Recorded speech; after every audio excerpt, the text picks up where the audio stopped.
welcome back. This time around we have a particularly fascinating topic, that of female onryo. Onryo being the Japanese term for vengeful or malevolent spirits. As mentioned before, contemporary Japanese horror is pretty much filled with long-haired female ghosts, many of which are out for revenge or have become so malicious that they simply wish to harm each and any one they come across. And I myself have always wondered where exactly this motif might have come from. Now, I won't claim to have found the one and only answer to that, especially since I myself would hesitate to insist that there is one clear answer. Rather, there must have been a myriad of factors that over time caused this trend to develop and solidify, but I do think it is reasonable to at least try and list some of the factors that are likely to have contributed to this development, which is what I will be doing in the current video. We've already seen that early modern Japan was not the first era to feature women and ghost stories. Just think back to the Yugao chapter from the Genji Monogatari during our look at ancient Japanese literature, for instance. But it was during early modern Japan's Edo period that a sort of popularization of female onryo took place and led to such a looming presence of this motif in Japanese horror that it almost feels like the motif itself has turned into a ghost that keeps haunting us to this very day. One significant influential factor that contributed to the popularization of female onryo has already been mentioned in the previous video, the kabuki play Yotsuya Kaidan, with Oiwa becoming one of the most memorable onryo of the Edo period. And we also shouldn't forget the Sarayashiki and Kasane plays. These are all great examples of popular Edo period entertainment that helped spread and solidify this motif, because all of these popular plays were about women who had been wronged and who returned as vengeful spirits after their unjust death. What's more, even tales of the Edo period that didn't deal with revenge but did contain uncanny or otherwise frightening apparitions quite often featured female ghosts. One famous example being the story of the peony lantern Botandoro that was mentioned in chapter 241. But aside from plays like Yotsuya Kaidan, what other factors or developments were there that could explain this shift in focus towards female ghosts? Let's take a look. Chapter 2431. Jokunsho and Kangehon. During the Edo period, certain Buddhist and Confucian writings that contained lectures, warnings, etc. became widely distributed. Among them were Jokunsho and Kangehon. Jokunsho contained teachings for women, lecturing them on how they were supposed to behave, while condemning things like jealousy or lust. And Kangehon were collections of Buddhist didactic tales that frequently contained stories about female jealousy, which often followed a certain pattern where a deceased wife returned as a vengeful spirit to attack the new partner of her husband. Some of these writings presented unmodified content of pretty unforgiving Chinese didactic tales in which women would, for instance, be turned into animals or die a gruesome death as punishment for their jealousy. Others contained Japanese tales that were a bit more lenient, albeit just a bit, as they still lectured about female jealousy and condemned it, but often they portrayed the metamorphosis of a woman into a ghost as an opportunity for the woman to at least satisfy her desire for revenge. This in turn, of course, helped spread the idea that women could turn into supernatural entities due to their jealousy, and that such female vengeful spirits were terrifying beings. By the way, before we move on, I would like to briefly point out that texts that were critical of women were not a creation of early modern Japan. Some accounts within the Kojiki from 712, this work was mentioned in video 2.1, and the Nihon Shoki, another chronicle from around the same time, suggest that women in ancient Japan were actually revered and were allowed or even encouraged to hold positions of power. But eventually, Buddhist and Confucian ideas of male superiority entered Japan, and the position of women continually worsened. Buddhist Setsuwa in particular contained stories that cast a poor light on women long before the Edo period. The Konjaku Monogatari from around 1120 already contains some, for instance. These kinds of Setsuwa were originally meant to be read by Buddhist monks to help them suppress their sexual desires, but due to the spread of Buddhism outside of Buddhist temples, they eventually found their way into the general public and thus helped propagate misogynistic tendencies much earlier than the Edo period. Still, the wide distribution of these earlier mentioned Jokunsho and Kangehon during the Edo period could be seen as something new, and is likely to have helped spread the concept of female vengeful spirits, especially those born from jealousy. Chapter 2432, Kaidan and the Uwanari Uchi pattern. You might remember how we talked about two curious terms in video 2.2, Uanari Netami and Uanari Uchi, because now it's finally time to revisit them. Just to recap, 1. Uanari Netami was a term used to refer to a first wife's jealousy of her husband's new partner. What's more, Uanari Netami had actually been seen as a sign of class at the imperial court of the Heian period, so it's quite the turn of events that now in the Edo period we suddenly have a wide distribution of Buddhist and Confucian writings that harshly criticize and condemn female jealousy. 2. Uanari Uchi referred to this wild custom where usually when a man was quick to take a new wife, the old wife would not target the man, no, she would instead proclaim an attack on the new wife. This custom is believed to have died out around the beginning of the Edo period, and one custom related to women and jealousy that could be witnessed instead was something called Rinkiko, which could be translated as jealousy club. However, unlike the very active and confrontational Uanari Uchi, this was more of a passive and somewhat clandestine act, as it basically referred to women meeting at night to let off steam about their husbands or their husbands' affairs behind their backs. But although the actual custom of Uanari Uchi died out around the beginning of the Edo period, its basic pattern continued to exist for a while, namely in the realm of literature, because among those tales about jealous women turning into vengeful spirits, which spread more than ever during the Edo period, many of these tales actually followed the Uanari Uchi pattern to portray how the vengeful spirit took revenge. That is to say, they followed the pattern of old wife attacks new wife. The Kangehon stories I mentioned earlier are examples of that. So in other words, during the time frame that the Uanari Uchi custom existed from around the end of the Heian period until its disappearance at the beginning of the Edo period, its concept of old wife attacks new wife must at some point have found its way into ghost stories and turned into a recurring pattern for female vengeful spirits born from jealousy. An example, you may remember the katakana version of the work Inga Monogatari from 1661, the one that contained unaltered versions of various supernatural tales gathered by a certain monk called Suzuki Shosan. In this work, some stories can be found that follow the Uanari Uchi pattern. One of these stories tells of a wife on her deathbed who says to her husband that she will cast a curse if he should take a certain maid as his new wife. And yet, after his wife's death, that's exactly what he does, which causes his former wife to return as an onryo, a vengeful spirit. But instead of attacking the husband, this onryo kills the new wife. Many of these stories that followed the Uanari Uchi pattern came from Buddhist or Confucian writings. Remember, the tales in the katakana version of the Inga Monogatari had also originally been meant to be used for Buddhist lectures. But the pattern also found its way into kaidan anthologies that had been created for entertainment purposes, and what's more, you could eventually find kaidan from the Edo period that put a new spin on this pattern, which leads me to the next part. Chapter 2433, Beyond the Uanari Uchi Pattern.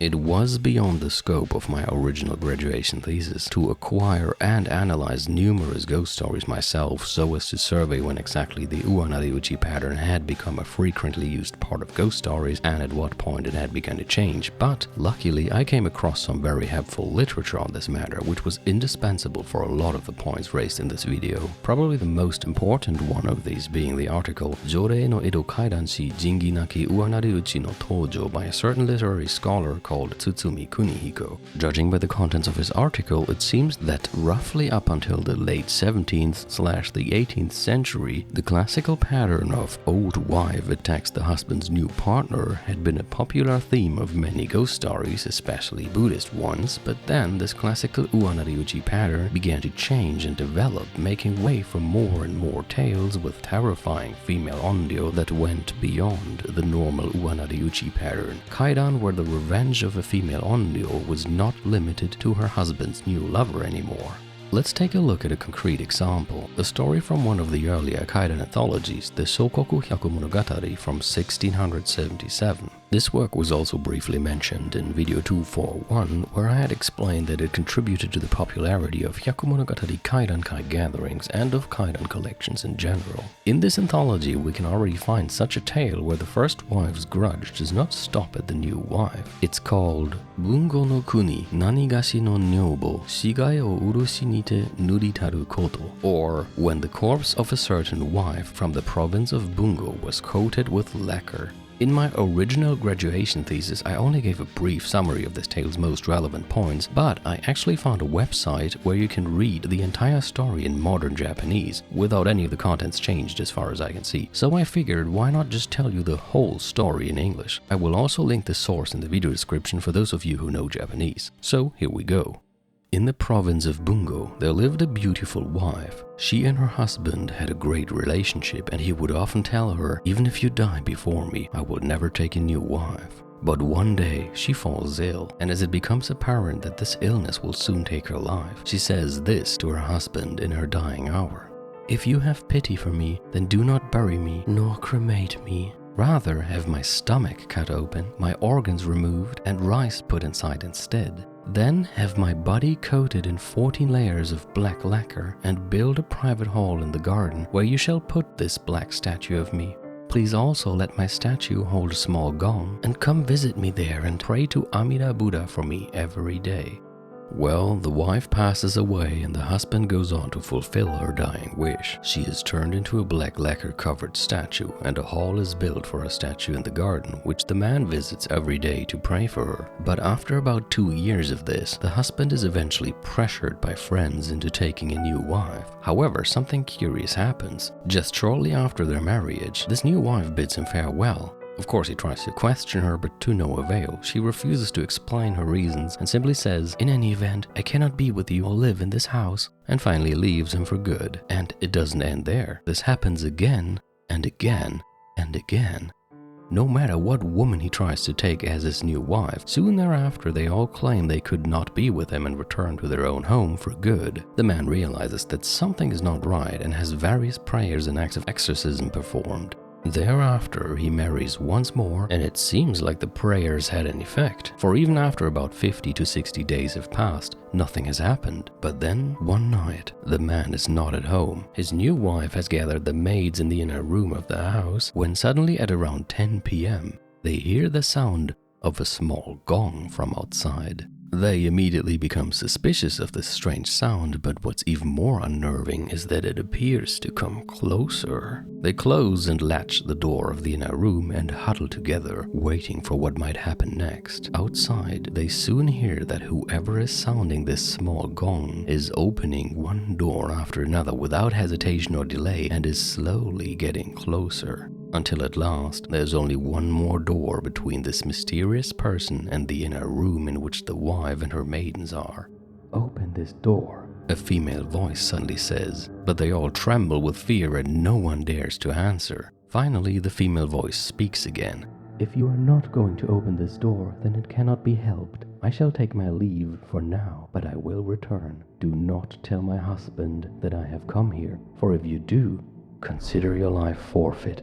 With these words, the owner of this voice begins to leave, sounding her gong again alongst the way. The new wife, however, takes a peek through a crack and catches a glimpse of something truly bizarre. The departing figure is that of a woman, perhaps 17 or 18 years old, with a small gong in her hand and her entire body coated in black lacquer. The next morning, when the husband returns, his new wife immediately says she needs to leave him, but she then actually tells him what happened last night. The man tries to appease her, telling her it must have been just the prank of a fox. Foxes were often believed to play supernatural tricks on people back then, and he persuades her to stay. A few days pass, but one day the husband has to leave the house again, and the new wife remains at home alone. It is midnight when the new wife suddenly perceives a sound from the garden, the sound of a small gong. As before, she latches the door, scared out of her wits, and soon enough a voice speaks to her. "Open this door." Next to the new wife are her maids, who again tremble in fear. But suddenly all of the maids are overcome with a terrible drowsiness, and one by one they drop to the ground unconscious, leaving only the new wife and the owner of the female voice. Then the door gets thrust open, and before the new wife stands the black lacquer-coated, statue-like figure of the husband's former wife. She enters, her black hair as long as her body, and stares intently at the new wife before she finally speaks. "Oh, how deplorable of you. Even though I had warned you not to notify my husband of my previous visit, you went and immediately told him. What despicable behavior." The lacquer-coated figure suddenly leaps forward, tears off the new wife's head, and returns to the private hall in the garden with it. Later that night, the husband returns. The maids tell him of everything they witnessed before they lost consciousness, and alarmed by this, the man hurries to the private hall in the garden. When he opens its door, he is greeted by the sight of his new wife's torn-off head lying at the feet of the black lacquer statue of his former wife. "What horrible thing you have done, you coward!" he exclaims. He moves forward to take the head of his new wife, when suddenly the black statue opens its eyes and rams her teeth into the man's throat, tearing it out and thus killing him as well. And so it happened that even the husband lost his life. The end. So here we have a good example of a kaidan that initially does go down the typical Uwa-Narayuchi route by having the ghost of the old wife murder the new wife, but then suddenly continues with murdering the husband as well. And although this will take us on a little detour from the current topic at hand, I would like to quickly point out that this entire kaidan has some great examples of uncanny elements. First of all, there's the sound of the gong that cuts through the lively chatter of the wife and her female servants. Remember, when something that we're familiar with is suddenly invaded by the unknown in a way that causes us to feel an unpleasant uncertainty, this is one of the triggers that can make us perceive something as uncanny. And here we have just that. The wife and her servants are in a place where they should feel at home, but then this odd gong can be heard, a sound which they apparently have never heard before inside the mansion, and yet it is clearly coming from within the property. That makes it an element of the unknown that has invaded the very place that should make them feel safe. And what makes it even creepier is the fact that this sound gets closer and closer, further emphasizing this act of invasion. Next, think of the scene where the new wife peeks through the crack and catches a glimpse of the lacquer-coated statue walking around. It would be scary enough to simply see any unknown person wandering through your home at night. You don't need a supernatural being for that to be a terrifying prospect, but the fact that the wife sees a pitch-black figure completely coated in lacquer from head to toe, wandering the halls of her new home, that just adds such a great level of uncanny weirdness in my opinion. Finally, there's also the fact that this story features a statue that has suddenly come to life, something which harkens back to Ernst Jentsch, who said that one of the most powerful sources of the uncanny was the doubt about whether something that appeared to be alive actually was alive, and vice versa, citing things like dolls or statues as prime examples of this. But okay, let's return to the current topic at hand, because I do have another example of a kaidan that went beyond the standard Uwa-Narayuchi pattern. The work Zen-Aku Inga-shu from 1711 contains a story with the title Onna no shushin nezomi to henkashite otto o korosu koto, which translates to "When the affection of a woman made her turn into rats and kill her husband." Once again, this is a tale of a husband who promises his current wife that he will never take a new wife if she dies before him. He even gives her this promise in writing, but then she passes away from an illness, and eventually the man decides to take a new wife after all because his parents insisted that he shouldn't stay alone for the rest of his life. This causes the spirit of his former wife to transform into rats that come to visit the newlywed couple every night. At first it's just one rat, but with every night the number increases and they are plagued by them from dusk till dawn. Days pass and it's already 50 rats or more coming at night. The husband and his new wife try to seal every way of entrance to their bedroom before dusk, and yet the rats always find a way in. When asked if he could think of any form of a lingering grudge or hatred that could be causing this, the man finally remembers his promise to his former wife and realizes that he has broken it. For the time being, he sends his new wife away to her parents' house, but the only thing that accomplishes is that the rats now appear both at the man's place and at the new wife's parents' house. The new wife's parents are obviously far from happy about this weird development and beg for an immediate divorce, which is then granted. Thereafter, the rats actually stop appearing at their place. As for the man, however, nothing changes. Even prayers or exorcisms show no effect. The rats just keep on appearing. He eventually builds a fortified bedroom with various arrangements that should make it impossible for rats to enter. And on top of that, he even places guards outside to keep watch. And yet, the rats come. They find their way inside every night. On top of that, even the guards outside are now suffering under them. All of this causes the man and everyone else in his household to find no rest whatsoever at night, and so they start sleeping during the day, which in turn means that they fall behind in anything else they would usually do during daylight hours. Soon, the man's fields fall into ruin and he loses all his wealth. Finally, he tries to run away, but no matter where he goes, the rats still mercilessly appear at night. In the end, everything he once owned falls into the hands of others, and he returns to his hometown where he spends his days in a shed. He grows thin and worn out from the rat torture that is still ongoing with no end in sight until he finally dies. So again, we have a kaidan which basically deals with the former wife that died and a new wife that the husband then marries, but which doesn't follow the classical Uwa-Nariuchi pattern anymore, where the old wife would only attack the new wife and leave the husband alone. In fact, the focus in this tale is barely on the new wife at all. Sure, at first she too experiences the nightly rat torture, but once the husband agrees to the divorce, she's quickly out of the picture and thus out of harm's way, whereas the man is unable to escape his curse no matter what he tries, until it finally causes him to lose everything he has, wither away, and die. As a little side note, such tales where women turn into rats were actually quite common, and even the famous theater play Yotsuya Kaidan that I talked about in the previous video has a scene where Oiwa haunts Iemon as a rat. Chapter 244 Horror in Early Modern Japan, Final Remarks. In this rather long segment spanning 3 videos, we have come across quite a few fascinating developments that took place in early modern Japan. Allow me to summarize once more. Not only did the term kaidan appear for the first time, but also in what could almost be called an obsession with the supernatural and anything scary, the Edo period saw a huge kaidan boom, with lots of kaidan anthologies being published from the start until the end of this era. These anthologies usually took inspiration from Setsuwa, Chinese tales, or Japanese folklore. There also was a huge demand for art and theater plays inspired by kaidan. The emergence of new printing technologies further helped spreading all of these. The custom Hyakumonogatari Kaidan-kai, where people would meet to tell 100 kaidan in the dark, contributed greatly to the popularity of scary stories and was one of the reasons why kaidan anthologies were in high demand almost from the start of the Edo period. Furthermore, the Edo period saw an increased focus on women in conjunction with the supernatural, and this would eventually lead to an immense popularization of female vengeful spirits. I maintain that there must have been various complex reasons that led to this, but at least one of them can be found in the past.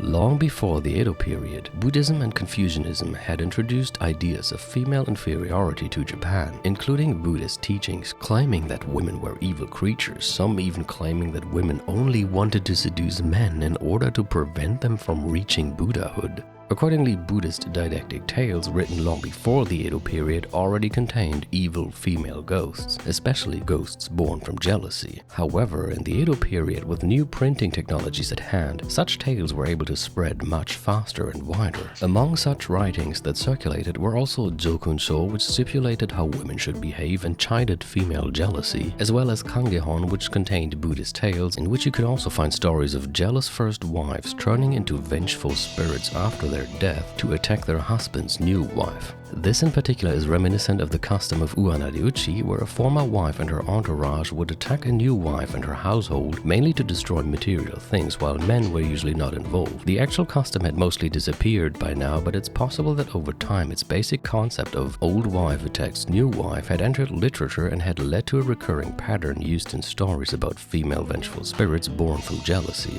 But eventually you could also find more and more kaidan that broke free from the classical Uwa-Nariuchi pattern and featured female onryo whose revenge was not limited to their ex-husband's new wife anymore. Then, in 1825, a theater play was performed which fit perfectly into this whole development and was so successful that it would propel the already ongoing popularization of female onryo to new heights. The kabuki play Tokaido Yotsuya Kaidan, written by Tsuruya Namboku IV, told of a woman called Oiwa who was wronged by several people, among them her despicable husband Iemon, and who returned as a female onryo that not only tricked Iemon into murdering his new wife Oume, but also kept on haunting Iemon until he went mad and was slain by another man. Due to the immense success of this play, the terrifying ghost of Oiwa, which was further amplified by the various ingenious and elaborate stage tricks used during the play, became the famous female onryo that would influence not just early modern Japan but Japanese horror in general for many years to come. This Oiwa can even be seen as a predecessor of Sadako, the female ghost from The Ring that has become so famous in contemporary J-horror. I would like to conclude with a final set of short examples. These examples come from the world of Edo period haikai poems. There existed what was called Tsukeigo Jisho. In simple terms, these were dictionaries that listed certain keywords and then specified other words that could be linked with these keywords. And in these dictionaries you can find the following striking combinations. Here we have the keyword uanari, which means new wife, and as words that can be used to create links, we have nezumi, which means rat, probably hinting at the often portrayed rat transformation of female vengeful spirits, nikumu, to hate, sonemu and netamu, which both mean to be jealous of or to envy, noro, which means to curse, and utsu, which means to beat or to hit and uses the exact same kanji that is used in uanari uchi, with uchi being an inflected form of utsu. In this entry, we have the keyword onryo, vengeful spirit, and then the link word moto no tsuma, which means first wife or former wife. This entry consists of the keyword shito, which means jealousy, and the words that are suggested to create links with are mekake, which is mistress or concubine, yure, which is ghost, and for some reason mama museme, which means stepdaughter. This entry is about the keyword onna, which means woman, and suggests to link it with bakemono, which translates to apparition or ghost, amongst other things. And finally, here is an entry about the word oni, or demon, that gets linked to rinki onna, which means jealous woman. In my opinion, the fact that Edo period Tsukei dictionaries listed such combinations shows once more how prevalent certain concepts and associations with regards to women and the supernatural had become during the Edo period. And with that, I conclude not only this video that dealt with the popularization of female vengeful spirits, but also the entire part about horror in early modern Japanese literature. In the next video, we will take a look, albeit a brief one, at horror in the beginning of modern Japanese literature. Until then, and as always, take care and goodbye.